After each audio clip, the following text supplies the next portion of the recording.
জয়গুরু। পরম দয়াল শ্রীচরণে আমার প্রণাম। আপনাদের আন্তরিক আনন্দিত জয়গুরু। সবার মঙ্গল প্রার্থনা করি। পরম দয়াল শ্রীচরণে সবাই ভালো থাকুন, ঠাকুরকে নিয়ে সুস্থ থাকুন, খুশিতে থাকুন, পরিবারটি ভরে উঠুক, ঠাকুরময় হয়ে উঠুক আপনাদের প্রত্যেকের পরিবার।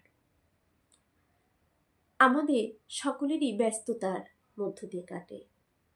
অনেকে এতটাই ব্যস্ততার মধ্যে থাকে যে তারা সারাদিনে ঠাকুরকে স্মরণ করার একদমই সময় হয়ে তাদের ওঠে না, বা অনেকের কাছে ঠাকুরের গুরুত্বটা খুবই কম থাকে, যে কারণে তারা যে একটু সময় বের করে ইষ্টভৃতি, নাম জপ, প্রার্থনা করবে সেটাও হয়ে ওঠে না। অনেকের এমনিতেও হয়ে ওঠে না।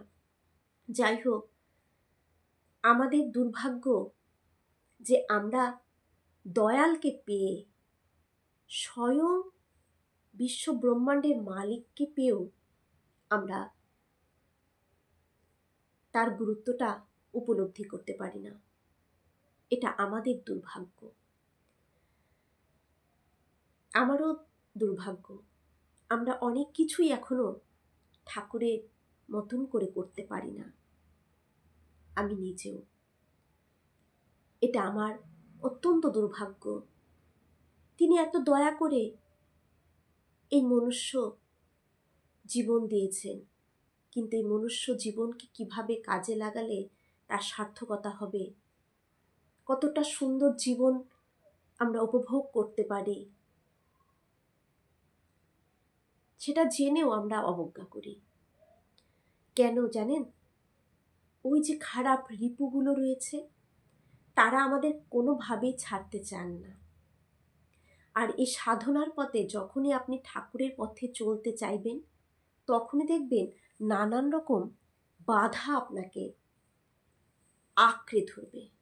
কারণ তারা কখনোই চান না তাদের ছেড়ে আমরা সুপথে চলি। কারণ সুপথে একবার পা দিলে তাদের গুরুত্বটা আমাদের কাছে কমে যাবে। কারণ তখন আমরা তাদেরকে ইচ্ছে মতন ব্যবহার করব, প্রবৃত্তিগুলো ইচ্ছে মতন আমাদেরকে ব্যবহার করতে পারবে আর না। কিছু লোভ হলো, তাকে কন্ট্রোল করার ক্ষমতাও আমাদের আসবে। ক্রোধ আসলেও কন্ট্রোল করার ক্ষমতা আসবে। যেখানে যেটা ব্যবহার করা উচিত সেখানে সেটাকে আমরা বুঝে ব্যবহার করতে পারবো। মানে ওই প্রবৃত্তির মালিক হয়ে উঠবো, কিন্তু আমরা প্রবৃত্তি মালিক থাকবে না, মালিক আমরা হব, তাকে আমরা ইউজ করব। এই প্রবৃত্তির মালিক যদি আমি নিজে হতে পারি, তাহলে জীবনটাকে কিন্তু আমি সুন্দরভাবে এগিয়ে নিয়ে যেতে পারবো। আর আমি যদি হয়ে উঠি, তাহলে আমার পরিবারও ধীরে ধীরে কিন্তু হয়ে উঠবে। আমার স্বামী সন্তানকেও আমি সেইভাবে তৈরি করতে পারবো। নিয়ন্ত্রণ করার ক্ষমতাটা যার থাকবে সে কিন্তু জীবনে সুখী হবে, ভালো থাকবে। তাই ঠাকুর এই যাদের এতটাই ঠাকুর পেয়েও যাদের ঠাকুরকে সময় দেওয়ার সময়টা নেই, তাদের জন্য ঠাকুর তো পিতা, তিনি তো সবাইকে সমানভাবে ভালোবাসেন। যিনি তাকে নিয়ে চলেন তাকেও যেমন ভালোবাসেন, যিনি তাকে নিয়ে চলে না তাকেও সে সমান ভালোবাসা দিয়ে থাকেন। তাই তাদের জন্য তাদেরও যাতে মঙ্গল হয়, কারণ তিনি দুভাবে কাউকে দেখেন না। আমার যেমন মঙ্গল তিনি করছেন, আরেকজনেরও মঙ্গল, যিনি তাকে ধরে রাখেন না তারও মঙ্গল ঠাকুর করতে চান। তাই ঠাকুর তাদের জন্য বললেন যে তোরা চাইলেই সব কিছু করতে পারিস। আমরা, ঠাকুর বললেন, আমরা নিজেকেই নিজে ঠকাই। আমরা কিন্তু নিজেকেই নিজে ঠকাই। কারণ এই যে জানার পরেও তার পথে চলতে চাই না, তাহলে তো তাকে ঠকাচ্ছি। এই পথে একবার চললে বোঝা যায় শান্তি, স্বস্তি, আনন্দ কাকে বলে। না চললে বোঝা যাবে না। মিষ্টি খেলেই মিষ্টির স্বাদ বোঝা যায়, ঠিক তেমনই। তাই ঠাকুর বললেন, আমি বলি তুমি এই কথাটা বলো না যে আমি পারি না, হয় না, এসব বলা উচিত না। যে আমার দ্বারা সম্ভব না, আমি পারবো না, আমার সময় নেই, এটা বলো না। আমরা সব পারি। শ্রীকৃষ্ণ বলেন ইচ্ছে শক্তি, ইচ্ছে শক্তির ওপরে আর কোনো শক্তি হতে পারে না। ইচ্ছে করলেই আমরা পারি। ঠাকুর বললেন তুমি পারোই, যতটুকু পারো ততটুকু সঠিকভাবে করো। আমরা যতটুকু পারি ততটুকুই যেন সঠিকভাবে ঠাকুরের জন্য করি। যে ইষ্টভৃতিটা আমরা দীক্ষা নিয়ে ইষ্টভৃতিটা সবাই করছি, ইষ্টভৃতিটাই সঠিকভাবে, যারা আর কিছু করার সময় নেই, পারছেন না, শুধু ইষ্টভৃতি করে থাকেন, তারা ওই ইষ্টভৃতিটাই যেন সঠিকভাবে করে থাকবেন, করবেন। যদি কেউ ঠাকুরকে ভালোবেসে শুক্রবার নিরামিষ খেয়ে থাকেন, ওই নিরামিষ শুক্রবারটা নিষ্ঠা সহকারে প্রত্যেক শুক্রবার পালন করবেন। মানে যেটুকুই করবেন সেটুকু যেন একদম নিষ্ঠা সহকারে সঠিক হয়, সেখানে যেন কোনো খাদ মেশানো না থাকে। ঠাকুর সেটা বললেন, যতটুকু পারো ততটুকুই সঠিকভাবে করো। আর যদি তারপরেও বলো যে না, কিছুই পারবো না, কিছুই আমার দ্বারা সম্ভব নয়, তাদের জন্য ঠাকুর বললেন তোমরা যদি তাও না পারো, কতটুকু দরদ কষ্ট ব্যথা নিয়ে ঠাকুর বললেন একটা বার অনুভব করে ভাবুন আপনারা। ঠাকুর তখন তাদের জন্য বললেন যদি তাও তোমরা করতে না পারো, তাহলে শোবার সময়, রাত্রে শোবার সময় 10 বার ঠাকুর ঠাকুর ঠাকুর ঠাকুর নাম করে শোও। যদি কিছুই করতে তোমরা না পারো, তবু তোমার মঙ্গলের জন্য বলছি এইটুকু তো আমরা করতে পারি, রাতে শোবার সময় যেন ঠাকুর ঠাকুর ঠাকুর ঠাকুর বলে 10 বার এটা বলে আমরা শুতে যাই।